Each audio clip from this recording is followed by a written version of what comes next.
Hello darlings, నేను చాలా రోజులు అనుకున్నా మైక్ కొనాలని. ఒక మైక్ అయితే తీసుకున్నా. ఆల్రెడీ మీకు మెల్లో కనపడుతూ ఉంటుంది, ఒకటి వేసుకొని ఉంటా. మైక్ అయితే తీసుకున్నా. చాలామంది యూట్యూబర్స్, ఇన్ఫ్లుయెన్సర్స్ యూజ్ చేస్తూ ఉంటారు ఈ మైక్ని. చాలా యూట్యూబర్స్ అయితే యూజ్ చేస్తూ ఉంటారు. నేను కూడా చాలా రోజుల నుంచి అనుకున్నా ఇది కొనాలని. ఫైనల్ అయితే చాలా డేస్ చాలా కష్టపడ్డాయి మైక్ కోసం. లాస్ట్కి అయితే ఈఎంఐలో తీసుకున్నా దీన్ని కూడా. ఒకటి ఇప్పుడు వేసుకున్నా కదా, ఒకటి ఇదొకటి. అసలు తీసుకున్నా కదా, తీసుకున్న తర్వాత వాయిస్ ఎలా ఉందో మీకు చూపించాలి కదా. కనెక్ట్ చేసి చూపిస్తా, ఎలా ఉంటుందో మీరే వినండి. హలో డార్లింగ్స్, ఇప్పుడైతే ఈ మైక్ నుంచి అయితే మాట్లాడుతున్నా. మీరైతే వినొచ్చు వాయిస్ ఎలా వస్తుందో క్లారిటీ. అందు గురించే కొన్నా అనమాట ఈ మైక్ అయితే. చాలా రోజులు కష్టపడ్డాయి మైక్ కోసం. ఈ మైక్ మీరు ఎక్కడైనా కానీ సెర్చ్ చేయొచ్చు, ఇక్కడ ఉంటుంది అనమాట బ్రాండు. మీరే చూసుకోండి, ఒకసారి సెర్చ్ చేయండి దీని రేట్ కూడా ఎంత ఉంటుందని.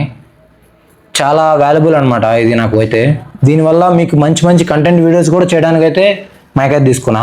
ఓకే డార్లింగ్స్, ఉంటాను మరి. Thank you, bye.